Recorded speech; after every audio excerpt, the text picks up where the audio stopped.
현대기아 측에서 오일을 더 부어줬대요. 이 피스톤에는 링구가 3개가 들어가요. 피스톤이 이렇게 까딱까딱까딱까딱 놀았죠.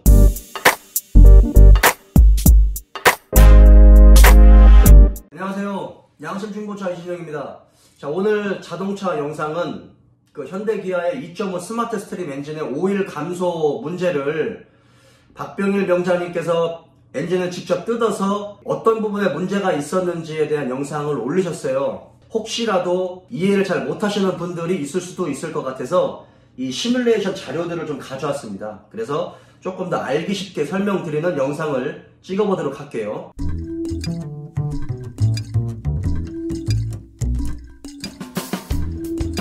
그 전에 이제 이 2.5 스마트 스트림 엔진에서 가장 크게 바뀐 부분은 CVVD, 가변 흡기 밸브의 어떤 열리고 닫히는 시간까지도 조절하는 그 부분이 들어갔고, 가장 크게는 듀얼 인젝션이 들어갔다고 했잖아요. 이 MPI 연료분사 시스템과 GDI 연료분사 시스템이 들어갔다고 했어요. 그런데 어떤 이유 때문에 그런지는 모르겠지만 문제가 전혀 해결되지 않고 오일 감소 부분이나 이 카본 슬러지가 끼는 거는 그대로 있다, 이 얘기입니다. 먼저 박병일 명장님께서 피스톤 엔진을 뜯어서 딱 보니까 1번 피스톤이 이렇게 흔들렸어요. 까딱까딱까딱 이렇게 흔들렸습니다. 그 이유를 보면 압축 링구가 있어요. 이 링구가 3개가 들어갑니다. 이 피스톤에는 링구가 3개가 들어가요.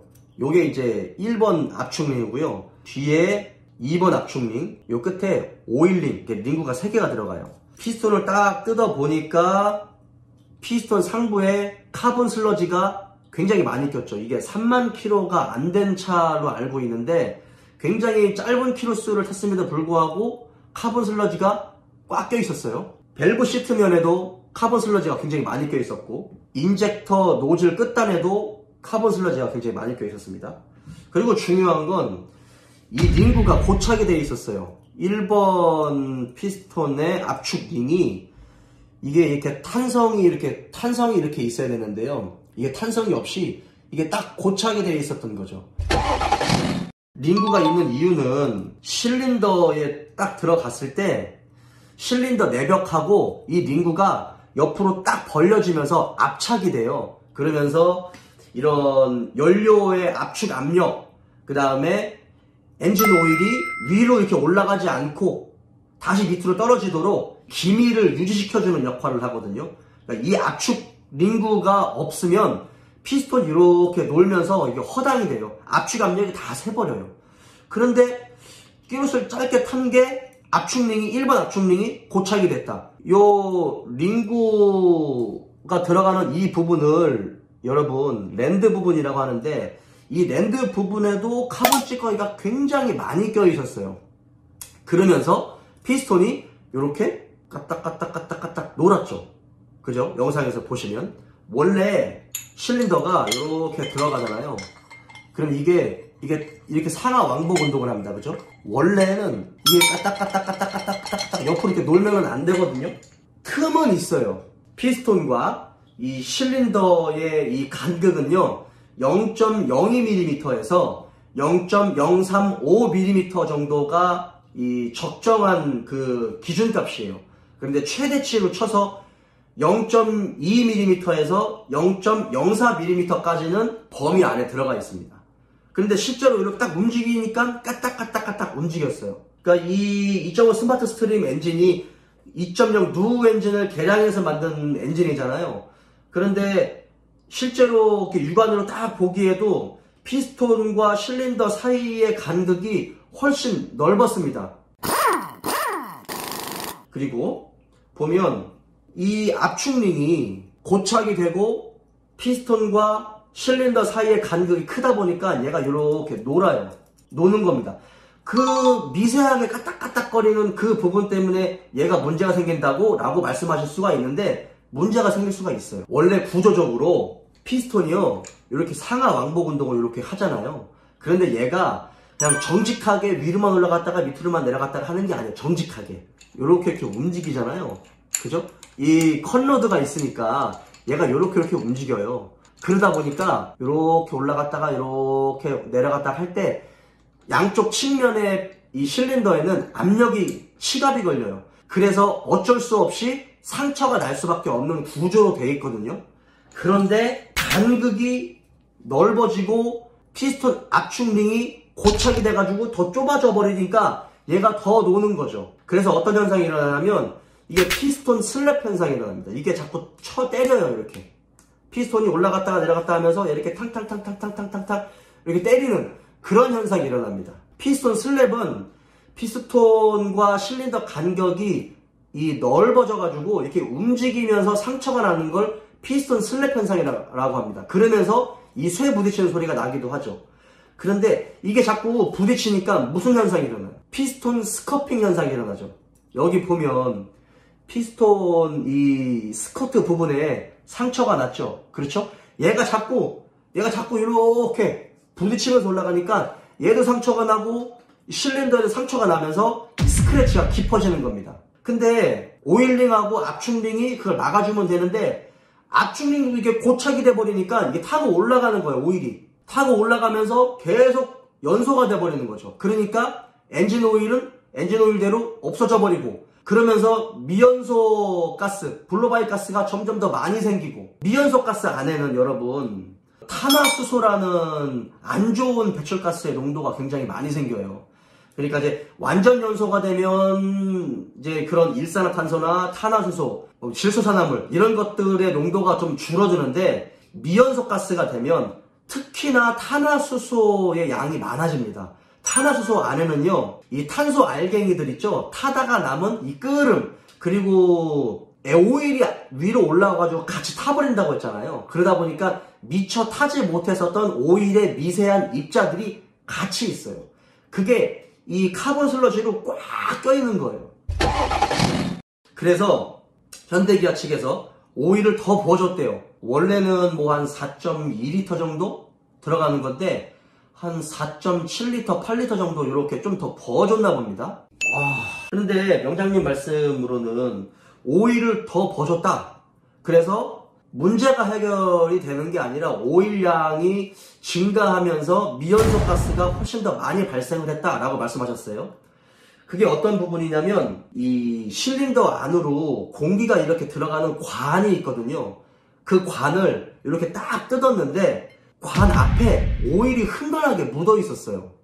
원래는 그 부분은 굉장히 건조해야 되는 부분인데 그 안에 오일이 묻어 있었다. 그거는 어떤 부분에서든지 오일이 다시 실린더 안으로 거꾸로 역류해가지고 이렇게 들어간다는 이야기거든요. 오일 양이 많아져서 불완전 연소가 더 많이 생긴다라는 부분은 제가 어떻게 이 메커니즘적으로 어떤 부분에서 그렇다라고 딱히 말씀을 드릴 수는 없지만 영상에서 보면 그 자꾸 불완전 연소가 되는데 거기에다가 오일을 그냥 더 붓는 거죠.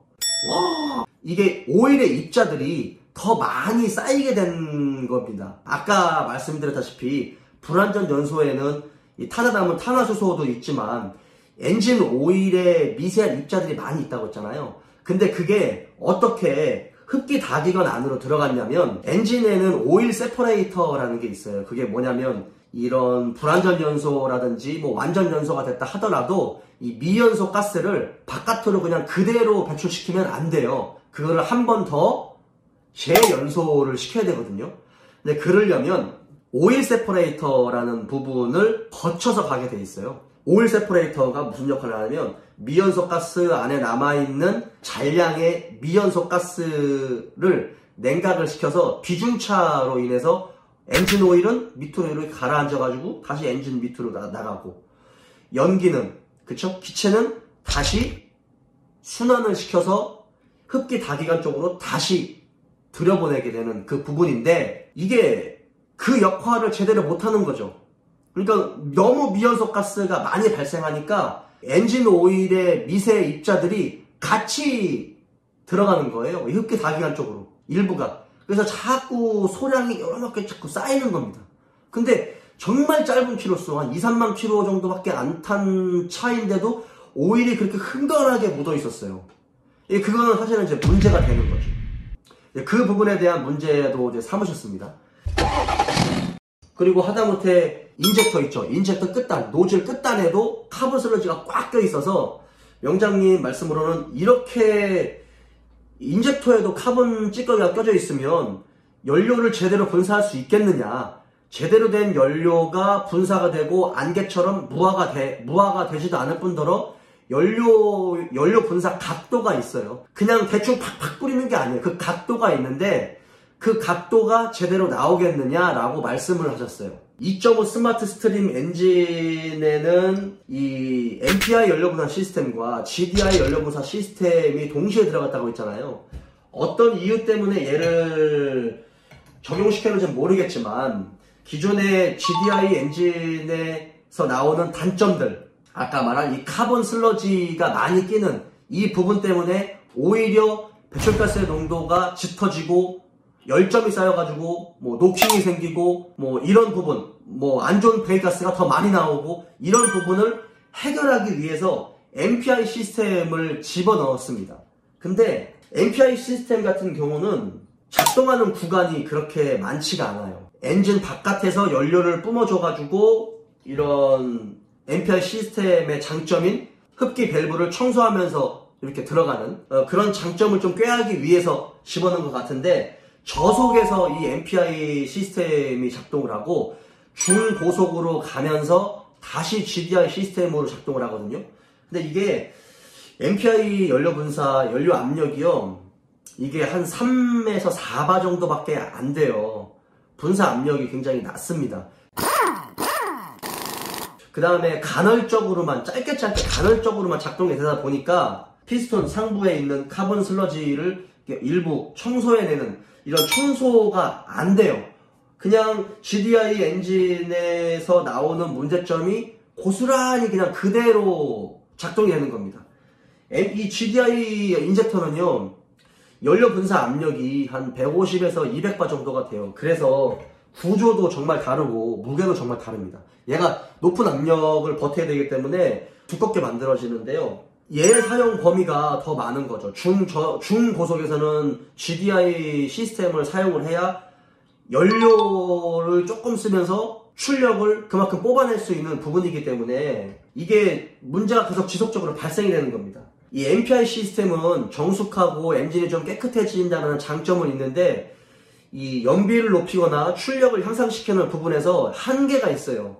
얘 두 개를 같이 이렇게 사용을 하는 겁니다. 얘 장점과 얘 장점을 같이 놓고 장점을 더 극대화하기 위해서. 근데 지금 전혀 그 부분에 문제가 안 되고 오히려 엔진 오일 감소가 되고 이 압축링이 손상이 되면서 이 안 좋은 악순환이 지속적으로 반복이 되는 그런 부분인 거죠. 근본적인 문제 해결이 어떻게 될지는 모르겠어요. 뭐 똑똑하신 엔지니어 분들이 해결을 하시겠지만 지금 말한 대로 정말 한 2, 3만 킬로 정도밖에 안 된 2.5 스마트 스트림 엔진에 GDI 엔진과 똑같은 문제점이 발생이 됐다. 듀얼 인젝션 방식을 채택을 했음에도 불구하고 전혀 개선이 되지 않았다. 오히려 오일 감소는 더 심해졌다. 요런 부분입니다. 그게 이제 앞서 제가 설명한 이런 시뮬레이션 자료들을 통해서 설명했었던 이제 그런 내용들을 박병일 명장님께서 지적을 하셨어요. 그렇습니다. 뭐 잘 이해가 되셨는지 모르겠는데 참고하셨으면 좋겠습니다. 자, 오늘 여기까지 할게요.